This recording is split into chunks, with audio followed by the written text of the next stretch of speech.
सभी साथियों को नमस्कार। मैं सबसे पहले तो पारुल जी और राजश्री बहुत हटके थी, तो हम थोड़े से सन्नाटे में आ गए कि इसकी क्या प्रतिक्रिया दिया जाए। इसके लिए मुझे थोड़ा समय लगा, मगर वाक़ई में एक रसिक की कहानी काफ़ी अच्छी तरीके से आपने कही और तो और पारुल जी, दरअसल मैं उस वक़्त म्यूट में चली गई थी जब विमल जी ने कहा, तो मैं सोच रही मैं कह रही हूँ, मैंने काफ़ी कुछ कहा, मगर इत्तेफ़ाक से बाद में देखा म्यूट में था, तो मैं इस विषय पे आपसे फिर से बात करूँगी। मैं अब अपनी कहानी प्रस्तुत करती हूँ।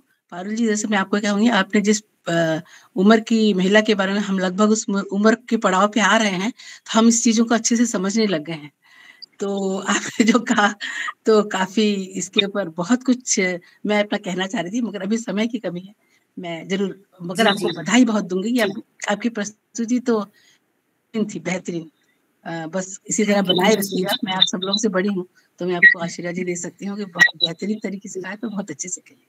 मैं अपनी जी, कहानी शुरू थैंक यू। करती हूँ। मेरी कहानी का नाम है प्रेमचंद जी की कहानी है और दरअसल मैं कहानियों ज़रा-सा आप सब लोग मेरे को लगता है मेरे कंपेयर में काफ़ी कहानियों के संपर्क में ज़्यादा आते हैं, मुझे कम मिलता है। मैंने बहुत छानबीन करने के बाद मुझे ये कहानी मेरे मन को छू गई, इसलिए मैं ये कहानी आपके सामने प्रस्तुत करना चाह रही हूँ। कानपुर जिले में पंडित भृगुदत्त नामक एक बड़े जमींदार थे। मुंशी सत्यनारायण उनके कारिंदे थे। वह बड़े स्वामी भक्त और सच्चरित्र मनुष्य थे। लाखों रुपयों की तहसील और हजारों मन अनाज का लेन-देन उनके हाथ में था, पर कभी नीयत डामाडोल ना होती। उनके सुप्रबंध से रियासत दिनों दिन उन्नति करती जाती। ऐसे कर्तव्यपरायण सेवक का जितना सम्मान होना चाहिए, वहां उससे अधिक ही होता था। दुख सुख के प्रत्येक अवसर पर पंडित जी उनके साथ बड़ी उदारता से पेश आते। धीरे धीरे मुंशी जी का विश्वास इतना बढ़ा कि पंडित जी ने हिसाब किताब का समझना भी छोड़ दिया। संभव है उनसे आजीवन इसी तरह निभ जाती, पर भावी प्रबल है। प्रयाग में कुंभ लगा, तो पंडित जी भी स्नान करने के लिए चले गए। वहां से लौटकर वह कभी घर नहीं आए। मालूम नहीं किसी गड्ढे में फिसल गए या कोई जल जंतु उन्हें खींच कर ले गया। उनका फिर कुछ पता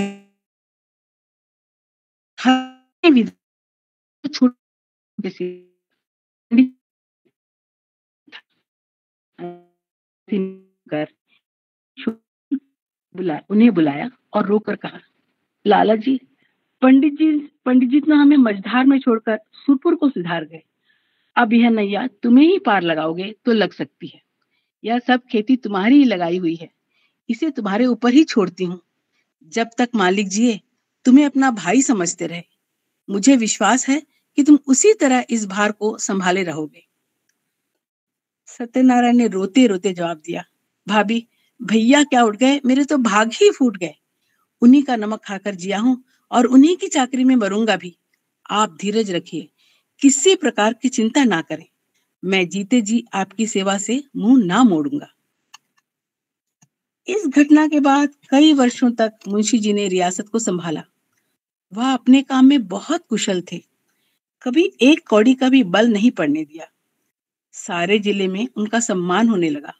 दरबार और कमेटी में वे सम्मिलित होते। रहस्यों में उनका आदर था।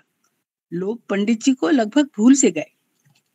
कानपुर शहर से मिला हुआ ठीक गंगा के किनारे एक बहुत आजाद और उपजाऊ गांव था।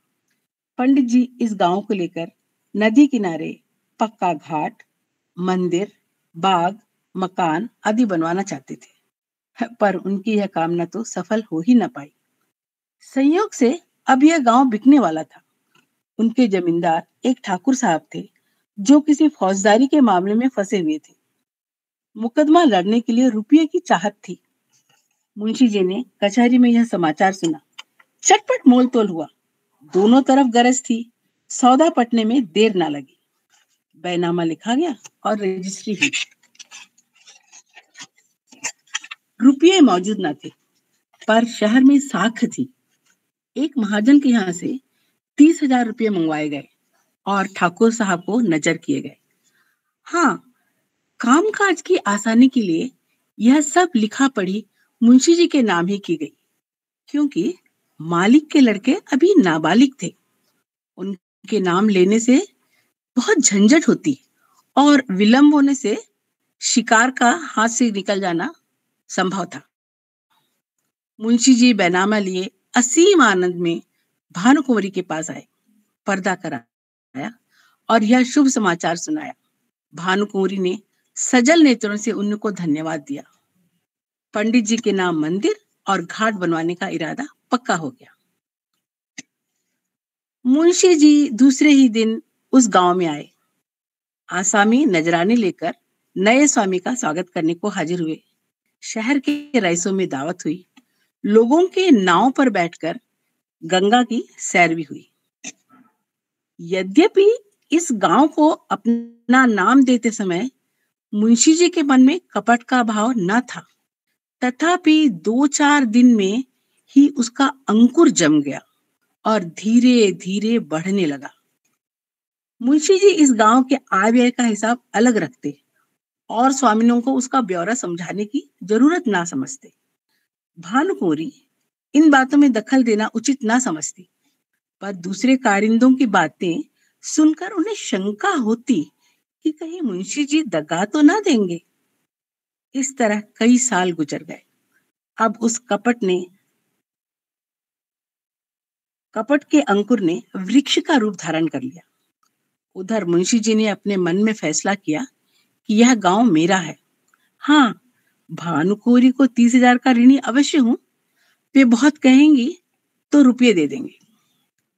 भानुकुंवरी की शंका ने भी पौध से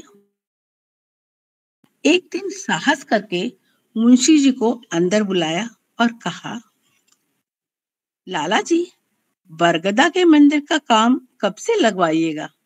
उसे लिए तो 8 साल हो गए। अब कम काम लग जाए तो ही अच्छा है।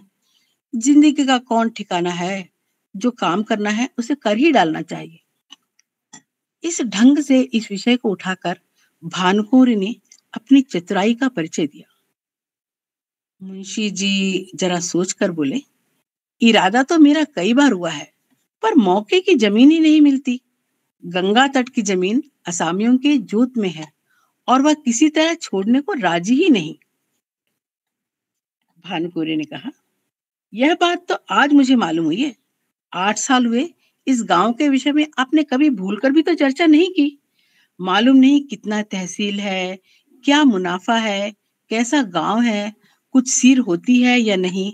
जो कुछ करते हैं आप ही करते हैं, पर मुझे भी तो मालूम होना चाहिए ना। मुंशी जी संभल उठे। उन्हें मालूम हो गया कि इस चतुर स्त्री से बाजी ले जाना मुश्किल है।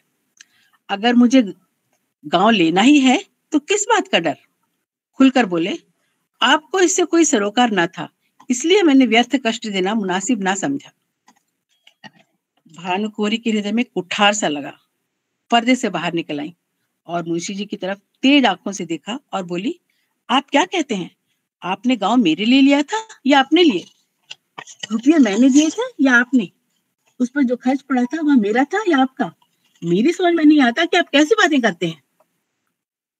मुंशी जी ने सावधानी से जवाब दिया, यह तो आप जानती हैं, गांव हमारे नाम से बसा हुआ है। रुपया जरूर आपका लगा, पर मैं उसका देनदार हूं। भानुकुंवरी ने क्रोध से कांपते हुए कहा, इस कपट का फल आपको अवश्य मिलेगा। मुझे नहीं मालूम था कि आपने हृदय में छुरी छिपा रखी है, नहीं तो यह नौबत ही क्यों आती। खैर, अब से मेरी रोकड़ बही खाता आप कुछ न छुएं। मेरा जो कुछ होगा मैं दूंगी। जाइए, एकांत में बैठ जाइए और सोचिए, पाप से किसी का भला नहीं होता। यह कहकर भानुकुंवरी फिर पर्दे की आड़ में आ बैठी। लाला जी को कोई जवाब न सूझा। वे वहां से उठाए और दफ्तर जाकर कागज उलट पुलट करने लगे। भानुकुंवरी भी उनके पीछे पीछे दफ्तर में पहुंची और डांट कर बोली, मेरा कोई कागज मत छूना, नहीं तो बुरा होगा। तुम विषैले सांप हो, मैं तुम्हारा मुंह तक नहीं देखना चाहती। मुंशी जी कागजों में कुछ काट छांट करना चाहते थे, पर विवश होकर खजाने की कुंजी निकालकर फेंक दी। बही खाते पटक दिए, धड़ाक से दरवाजा बंद किया और हवा की तरह सन्न से निकल गए। दोनों तरफ से मुकदमेबाजी की तैयारी होने लगी। भानुकुँवरी ने अपने पुराने वकील को बुलाया।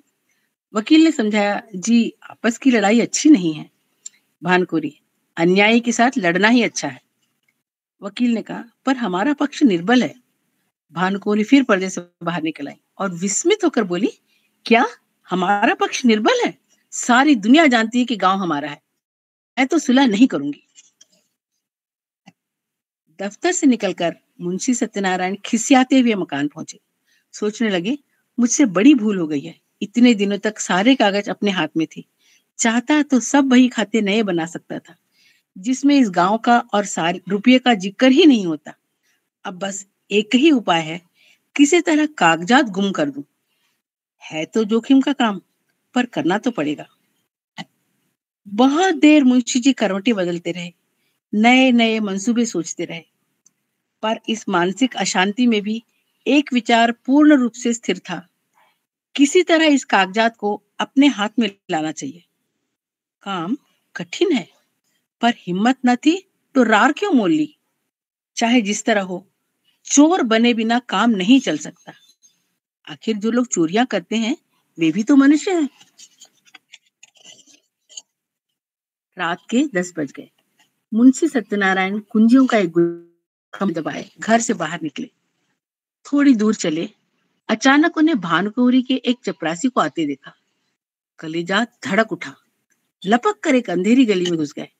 बड़ी देर तक वहां खड़े रहे। जब चपरासी आंखों से ओझल हो गया, तब सड़क पर आए। था उसे उन्होंने कितनी ही बार गालियां दी और लातें मारी थी, पर आज उसे देखकर इनके प्राण सूख गए। सच है, पाप के पंजों में फंसा हुआ मन पतझड़ का पत्ता है, जो हवा के जरा से झोंके से गिर पड़ता है। मुंशी जी बाजार पहुंचे। अधिकतर दुकानें बंद हो चुकी थी। उन्हें एक बग्घी आती दिखाई दी। यह सेठ वल्लभदास वकील की बग्घी थी। इसमें बैठकर हजारों बार कचहरी गए थे, पर आज वह बग्घी कालदेव के समान भयंकर मालूम हुई। मुंशी जी फौरन एक खाली दुकान पर चढ़ गए, और जब बग्घी चली गई, तब मुंशी जी की जान में जान आई। ओह, खैरियत हुई कि वकील ने नहीं देखा। यह एक घाघ है, मेरे चेहरे से ही ताड़ जाता कि क्या बात है। सच बात यह है, मनुष्य स्वभावतः पाप भीरु होता है। एक फरलांग आगे चलकर मुंशी जी को एक गली मिली, जो भानुकुँवरी के घर का रास्ता था। घर पर धुंधली सी लालटेन जल रही थी। 2 पहरेदार थे, पर वो दूर एक तमाशा देख रहे थे। मुंशी जी दबे पांव लालटेन के पास गए और जिस तरह बिल्ली चूहे पर झपटती है, झपट कर लालटेन को बुझा दिया। इस समय मुंशी जी के दिल में धड़कन थी, हाथ पांव कांप रहे थे। उनमें जितना पौरुष, जितनी चपलता, जितना साहस, जितनी चेतना, जितनी बुद्धि, जितना अवसान था, वह सब इस वक्त सजग और सचेत होकर इच्छा शक्ति की सहायता कर रहा था। दफ्तर के दरवाजे पर पुराना ताला लगा हुआ था। ताला खुल गया। किवाड़ों ने बहुत दबी जबान से प्रतिरोध किया, पर इस पर किसी ने ध्यान नहीं। दफ्तर में दाखिल हुए। भीतर चिराग जल रहा था। पल भर मुंशी जी ने बहियों को उल्टा पुल्टा। अवकाश ना था कि जरूरी कागजात छांट लेते। सारी बहियों की को एक गट्ठर बनाया और सर पर रखकर तीर के समान कमरे से बाहर निकल आए, और उस पाप की गठरी को लादे हुए अंधेरी गली से गायब हो गए। बहुत दूर भटकने के बाद गंगा किनारे पहुंचे। मुंशी जी ने अपना गट्ठर उतारा और चादर से मजबूत बांधकर बलपूर्वक नदी में फेंक दिया।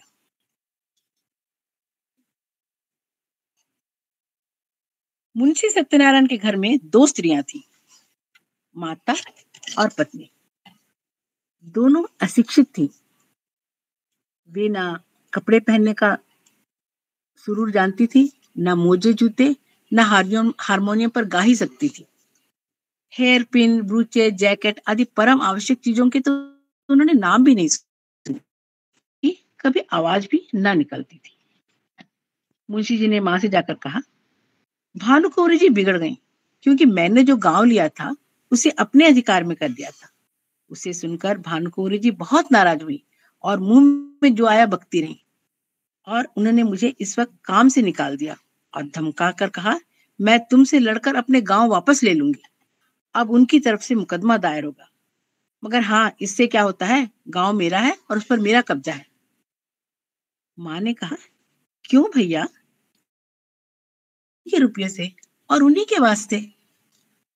मुंशी जी ने कहा, "हाँ, हाँ, लिया था तब लिया था। अब मुझसे ऐसा आबाद और मालदार गाँव नहीं छोड़ा जाता।" माँ ने कहा, "बेटा, तुमने अपनी नीयत क्यों बिगाड़ी? यह अच्छा काम नहीं किया। दुनिया में लोग क्या कहेंगे? जिसकी गोद में इतने दिन पली, इतने दिनों तक दया करो। नारायण में से खाते हो, पहनते हो, घर में नारायण का 4 पैसा है, बाल बच्चे हैं। मेरा कहना मानो, इस कलंक का टीका अपने माथे ना लगाओ। बरकत अपनी कमाई में होती है, हराम की कौड़ी कभी नहीं फलती।" मुंशी जी ने कहा, "ऐसी बातें बहुत सुन चुका हूँ। दुनिया उस पर चलने लगी तो बस सारे काम बंद हो जाएंगे।" पत्नी ने कहा, "तुम्हें यह सब कांटा बोना है तो मुझे मायके भेज दो। मैं तो ऐसे घर में ना रहूंगी।" मुंशी जी ने झुंझला कर कहा, "लाखों सरकारी नौकर रात दिन दूसरों का गला दबा दबा कर रिश्वत लेते हैं और चैन करते हैं। ना ही उनको, ना ही उनके बाल बच्चों को कुछ होता है। मैंने तो सत्यवादियों को हमेशा दुख झेलते ही देखा है। मैंने जो कुछ किया है, अपने सुख लूटने के लिए किया है, और तुम लोग के मन में जो आए वो करो।" अब यहाँ प्रातःकाल भानुकुँवरी ने दफ्तर का दरवाजा खुला तो कागजात गायब थे। सारे घर में खलबली मच गई। पहरेदारों पर मार पड़ने लगी। भानुकुँवरी को तुरंत मुंशी जी पर संदेह हुआ। शाम तक यह दौड़ धूप रही। यह सलाह होने लगी, कागजातों के बगैर मुकदमा, मुकदमा कैसे चले? पक्ष तो पहले ही निर्बल था, अब सबूत भी ना थे। पर भानुकुँवरी ने हार नहीं मानी और लखनऊ और इलाहाबाद से दो दो होशियार बैरिस्टर बुलाए। मुकदमा शुरू हो गया। सारे शहर में इस मुकदमे की धूम थी। भानुकुँवरी पर्दे की आड़ में बैठे अदालत की कार्यवाही देखती थी। वादी बैरिस्टर ने एक बड़ी मार्मिक वक्तृता दी। ऐसा चरित्रवान, ऐसा नीति कुशल मनुष्य इतना गिर जाए, इस कुटिल कार्य के परिणाम की दृष्टि से इस मनुष्य के पूर्व परिचित सद्गुणों का गौरव लुप्त हो जाता है, क्योंकि वह असली मोती नहीं, नकली कांच के दाने थे, जो केवल विश्वास जमाने के निमित्त दर्शाए गए थे। मुंशी जी के बर्खास्त होते ही दफ्तर से बही खातों का लुप्त हो जाना भी अदालत के लिए एक बड़ा सबूत है। अब प्रतिवादी वकील ने भी अपनी वक्तृता शुरू की। उसमें गंभीर विचारों की अपेक्षा हास्य का आधिक्य था। उन्होंने कहा, "यह एक विलक्षण न्याय सिद्धांत है। किसी धनाढ्य मनुष्य का नौकर जो कुछ खरीदे, वह उसके स्वामी की चीज समझी जाए। इस सिद्धांत के अनुसार हमारी गवर्नमेंट को अपने कर्मचारियों की सारी संपत्ति पर कब्जा कर लेना चाहिए। अरे, अगर यदि मैं आपसे ऋण लेकर विवाह करूं, मेरी नवविवाहिता वधु को छीन लेंगे।" आगे उन्होंने कहा, "यथार्थ बात यह है कि इस मुंशी जी सत्यनारायण ने नमक का जो हक था वह पूरा कर दिया। 8 वर्ष तक तन मन से इसकी संतान की सेवा की। आज उन्हें अपनी साधुता का जो फल मिल रहा है, वह बहुत ही दुखजनक और हृदय विदारक है।" इसके बाद बहुत से गवाह पेश हुए। इतने में संध्या हो गई। अदालत ने 1 सप्ताह में फैसला सुनाने का हुक्म दिया। सत्यनारायण को अपनी जीत में कोई संदेह न था, तथापि उनका मन कहता था, सच्ची बात किसी से छिपी नहीं है। चाहे जीत हो जाए, कि साख अब जाती रही। अब उन्हें लोग स्वार्थी, कपटी और दगाबाज समझेंगे। दूसरों की बात तो अलग, उनके घर वाले उनकी उपेक्षा करने लगे। बूढ़ी माता ने 3 दिन से मुंह में पानी न डाला। स्त्री बार बार हाथ जोड़कर कहती, "अपने प्यारे बालकों पर दया करो, बुरे काम का फल कभी अच्छा नहीं होता।" अब फैसले वाला दिन आ गया। जिस दिन फैसला होने वाला था, प्रातःकाल एक कुंजड़िन तरकारियां लेकर आई और मुंशियाइन से बोली, "बहू जी, हमने बाजार में एक बात सुनी है। बुरा न माने तो कहूं, जिसको देखो उसके मुंह से यही बात निकलती है कि लाला बाबू ने जालसाजी से पंडिताइन का कोई हल्का ले लिया। बुरे का फल बुरा ही होता है। आदमी ना देखे पर अल्लाह तो सब कुछ देखता है। बहू जी पर घड़ों पानी गिर पड़ गया। जी चाहता था धरती फट जाती तो उसमें समा जाती। सर झुकाते हुए बोली, मैं क्या जानूं इन बातों को, मैंने तो आज ही तुम्हारे मुंह से सुनी है। अच्छा चल, कौन कौन सी तरकारियां लेकर आई है, जरा देखूं तो। मुंशी सत्यनारायण अपने कमरे में लेटे हुए कुंजड़न की सारी बातें सुन रहे थे। उसके चले जाने के बाद आकर स्त्री से पूछा, यह शैतान की खाला क्या कह रही थी? स्त्री ने पति की ओर से मुंह फेर लिया। क्या तुमने नहीं सुना? तुम्हारे गुणगान गा रही थी। तुम्हारे पीछे देखो किस किस से मुझे सुननी पड़ती है यह बातें। मुंशी जी अपने कमरे में लौट आए। सोचने लगे, धन संपत्ति मिल जाएगी, ऐश्वर्यवान भी हो जाऊंगा, परंतु निंदा मेरा पीछा ना छोड़ेगी। चित्त की शांति खोकर, लोक लज्जा सह, जन समुदाय में नीच बनकर, अपने ही घर में कलह का बीज बोकर, यह संपत्ति मेरे किस काम आएगी? सत्यवादी मनुष्य पर जब कोई विपदा पड़ती है तो लोग उसके साथ सहानुभूति करते हैं, और दुष्टों की विपत्ति एक व्यंग की सामग्री बन जाती है। हे परमात्मा, इस दुर्दशा से मेरा उद्धार करो। क्यों न जाकर मैं भानुकुँवरी के पैरों पर गिर पड़ूं और कहूं कि मुकदमा उठा लो। ओह, काश यह बात पहले सूझी होती, पर अब क्या हो सकता है। आज तो फैसला सुनाया जाएगा। फैसले की घड़ी आ गई। आज इजलास में बहुत बड़ी भीड़ थी। ऐसे ऐसे महानुभाव उपस्थित थे जो बगुलों की तरह अफसरान की बधाई या विदाई के अवसरों में ही नजर आया करते थे। नियत समय पर जज साहब ने इजलास सुशोभित किया। विस्तृत न्याय भवन में सन्नाटा छा गया। अहलमद ने संदूक से तजबीज निकाली। लोग उत्सुक होकर एक एक कदम और आगे खिसक आए। जज ने फैसला सुनाया। मुद्दई का दावा खारिज। यद्यपि फैसला लोगों के अनुमान के अनुसार ही था, तथापि जज के मुंह से सुनकर लोगों में हलचल सी मच गई। उदास भाव से फैसले पर आलोचनाएं करते हुए लोग धीरे धीरे कमरे से निकलने लगे। एकाएक भानुकुँवरी घूंघट निकाले इजलास पर आकर खड़ी हो गई। जाने वाले लौट पड़े, वापस देखने लगे। भानुकुँवरी ने कांप से कहा, ये हुक्म दे तो मैं मुंशी जी से कुछ पूछूं। यदि बात के विरुद्ध थी, तथापि जज ने दयापूर्वक रजा दी। तब भानुकुँवरी ने सत्यनारायण की तरफ देखकर कहा, लाला जी, सरकार ने तुम्हें तुम्हारी डिक्री तो कर ही दिया। गांव तुम्हें मुबारक रहे, मुबारक रहे। मगर ईमान आदमी का सब कुछ है।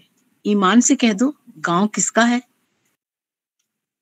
हजारों आदमी यह प्रश्न सुनकर कौतूहल से सत्यनारायण की तरफ देखने लगे। मुंशी जी विचार सागर में डूब गए। हृदय में संकल्प और विकल्प में घोर संग्राम होने लगा। हजारों मनुष्यों की आंखें उनकी तरफ लगी हुई थी। मेरा कहने पर काम बनता था, किंतु घोरतम पाप का दंड समाज दे सकता है, और आपका कहने से जीती हुई बाजी हाथ से निकल जाती थी। पर सर्वोत्कृष्ट काम के लिए समाज से जो इनाम मिल सकता है, उसे मिलने की पूरी आशा थी। आशा ने भय को जीत लिया। मानो ईश्वर ने मेरा मुख उज्जवल करने का एक अंतिम अवसर दिया है। मैं अब भी मानव सम्मान का पात्र बन सकता। उन्होंने आगे बढ़कर भानुकुँवरी को प्रणाम किया और कांपते हुए स्वर में बोला, जी आपका। हजारों मनुष्यों के मुंह से एक गगन स्पर्शी आवाज निकली, सत्य की जय, सत्य की जय। जज ने खड़े होकर कहा, यह कानून का न्याय नहीं, ईश्वरीय न्याय है। मुंशी जी के इस नैतिक साहस पर लोग मुग्ध हो गए। मानवीय न्याय पर ईश्वरीय न्याय के ने विलक्षण विजय पाई। इसकी चर्चा शहर भर महीनों रही। भानकोरी मुंशी जी के घर गई और उन्हें मना कर ले आई। फिर अपना सारा कारोबार उन्हें सौंपा और कुछ दिनों बाद वह गांव उन्हीं के नाम पर लिख दिया। भी ने उसे अपने अधिकार में उस गांव को रखना उचित न समझा, कृष्णार्पण कर दिया और इसकी आमदनी से दीन दुखियों और विद्यार्थियों की सहायता में खर्च कर दिया। धन्यवाद। मंजू जी।